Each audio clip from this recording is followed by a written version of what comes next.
Graça, paz e alegria. A porção de hoje, recomendada para a leitura da Bíblia em um ano no plano sequencial, é Esdras do capítulo 1 ao capítulo 4. Quando eu escrevi sobre o livro de Esdras para o Compartilhando na Web, já tinha algumas mensagens a respeito do livro, de porções do livro, que eu já tinha escrito anteriormente.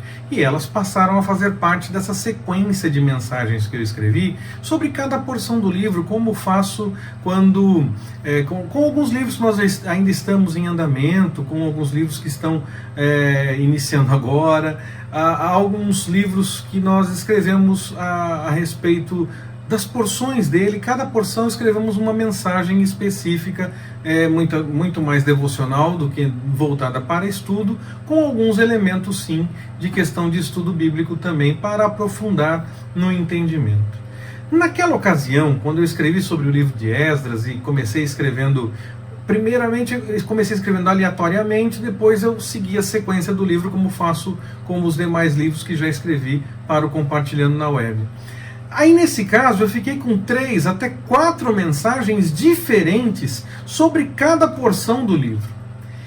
Logo, é realmente um grande desafio fazer uma mensagem única e ainda juntando várias porções, no caso de hoje, 4 capítulos do livro de Esdras, nessa sequência da nossa leitura da Bíblia. Vamos lá! O livro de Esdras nos mostra a preocupação com as coisas do Senhor.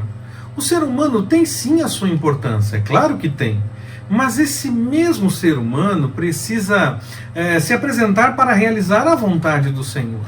E isso acaba fazendo a ligação entre o texto de Esdras com o texto de Crônicas, porque mostra também lá a importância das pessoas, dos reis, mas sempre se preocupa em citar a importância de buscar ao Senhor, apontando sempre para o templo. O começo do livro de Esdras, inclusive, retoma, praticamente de forma literal, o final do segundo livro de Crônicas. O exílio foi inevitável, mas o texto de Esdras nos conta como foi a volta para casa. Pelo menos mostra como foi o início das coisas quando eles voltaram para casa. Talvez alguns acreditassem no que Jeremias tinha dito. Outros talvez achassem um grande absurdo. Mas a incredulidade do ser humano não altera o propósito do Senhor e o povo voltou para casa. Pode passar muito tempo, mas se nós deixarmos o Senhor agir, nós veremos sempre o melhor acontecendo no momento ideal. Afinal, para o Senhor não existe essa questão de tempo. O que existe é a eternidade. Ele criou o tempo e não está limitado a ele. Para nós pode até parecer que passou muito tempo, mas para o Senhor isso não existe. Por isso, ainda que pareça que esteja demorando, o Senhor fará sim na melhor hora, pode ter certeza disso. Que nós possamos então ouvir as promessas do Senhor e que possamos saber esperar e que possamos também saber ver o cumprimento da promessa do Senhor, para vivermos debaixo dessas promessas que o Senhor tem para a nossa vida. Ainda que pareça cansativo ou até mesmo sem importância, é sim muito interessante conhecer essas passagens que mostram detalhes de nomes, lugares, situações, e que se mostram realmente como verdadeiras fontes de comprovação da história. Porque citam nomes que podem permitir a confirmação por parte dos estudiosos, e não apenas dos estudiosos da Bíblia, mas também da história, da arqueologia, só para citar essas duas. É claro, também tem aquela questão do capítulo 2 de Esdras ser mais um texto para a gente colocar naquela lista de textos que podem ser recomendados para quem está pensando em nomes para os seus filhos. É uma lista cheia de nomes, é verdade. E é mais uma lista que entra nessa brincadeira para dizer, tá querendo nome de filho? Dá uma olhada lá em Esdras, no capítulo 2, tem bastante sugestão. Eu não vejo uma briga entre ciência, fé, história. Eu já comentei isso nessa sequência de mensagens em uma outra mensagem. Eu vejo sim que é possível o encontro, quando cada área não tenta desmentir a outra, mas colaborar com fonte de conhecimento da sua própria área. E pelo texto de hoje, nós vemos que é importante sim ter esses registros históricos, de momentos, de eventos, de nomes e tudo mais, para que a história possa realmente contar como as coisas aconteceram para aqueles que virão, até que o Senhor venha. A história continuará sendo contada para esses que virão ainda pela frente. Toda aquela lista de genealogia de 1 Crônicas colabora para as definições que são realmente importantes para definir e comprovar quem fazia parte de uma das tribos, de uma família de Israel, ou não fazia parte, quem não conseguia confirmar que fazia parte. O capítulo 2, inclusive, confirma quem consegue comprovar e quem não consegue fazer essa comprovação. Era porque existia esse registro histórico que era possível fazer o confronto e ter a confirmação se realmente a pessoa fazia parte daquela história, daquela genealogia ou não. Começaram a obra. Os mais velhos lembraram de como as coisas eram antes e choraram. Os mais novos se alegraram porque estavam vivendo um novo momento depois do exílio. Um verdadeiro conflito de emoções. E eu tenho certeza que o Senhor acolheu cada uma dessas emoções. E independente delas, eles louvavam ao Senhor, porque Ele é bom. Quer estejamos em momentos de grande alegria ou em momentos de muita angústia, o Senhor é bom. O louvor deve sim seguir presente em nossos lábios, porque Ele é bom em todo o tempo e não apenas nos momentos que são mais agradáveis aos nossos olhos. Durante o tempo que Israel experimentou o exílio, o território não ficou abandonado. Estava em ruínas, não havia permissão para construções ou reconstruções de cidades como um todo, fazer aquela construção completa, mas alguns permaneceram na terra com algum tipo de construção, é claro, mesmo não levantando muros ou toda a cidade. E outros foram enviados para essas terras por ordem de outros governantes, como forma de manter o domínio sobre a terra, para que outros não tentassem ocupar aquele espaço. No caso do reino dividido, Israel e Judá, Israel experimentou essa mistura desde o começo. A terra era assim habitada por muitos povos. Nós lemos lá nos textos de Reis e Crônicas que foram enviados povos de outros lugares e que os leões estavam atacando, e o povo disse, é porque nós não sabemos como cultuar o Deus da terra. Então algum sacerdote foi enviado para ensinar como cultuar, e ainda assim eles continuaram misturando tudo. Então, no caso de Israel, que foi tomada antes e foi levada para o exílio antes e tudo mais, já houve essa mistura com outros povos.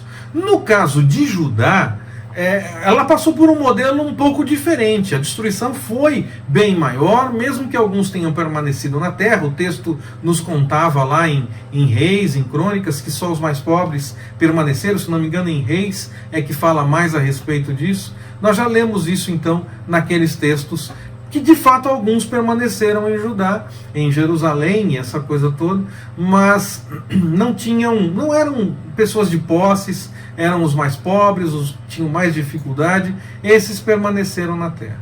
Aqueles que então ficaram na terra, ou que faziam parte daquela mistura que aconteceu com Israel, eles queriam ajudar e participar da obra. Mas os habitantes que voltaram do exílio estavam preocupados com a questão da genealogia, e não aceitaram que quem não podia comprovar que fazia parte das famílias originais participasse daquela obra. Quem conseguisse comprovar participaria, mas quem não conseguisse não participaria. E aqueles que diziam que queriam ajudar acabaram se levantando contra e paralisando a obra, até mesmo com o apoio do rei. Algumas vezes nós experimentamos isso sim. Temos um trabalho para desempenhar em nome do Senhor, na obra dele, e há pessoas que supostamente querem nos ajudar. Aqueles que realmente querem ajudar, que bom, sem nenhum problema. Acrescentam e ajudam mesmo no trabalho, ainda que não participem diretamente, porque quem quer realmente ajudar, ainda que não participe diretamente, não vai atrapalhar quem está fazendo, porque está querendo ver aquele trabalho acontecer. Queria participar porque queria ver o trabalho bem feito. mas mesmo que não participe, vai orar, vai se alegrar com as conquistas, porque o trabalho estará sendo realizado de qualquer forma.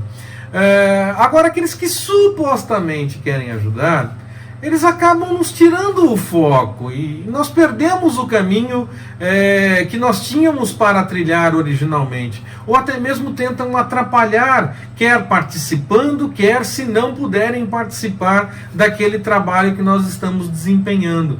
Há trabalhos que estão dando tão certo que as pessoas muitas vezes começam a se envolver simplesmente porque não gostam de alguém e querem ver aquele trabalho fracassar, então se envolvem no trabalho e começam a atrapalhar e a implodir o trabalho por dentro mesmo. E aí causa mais problemas do que se tivesse simplesmente deixado quieto.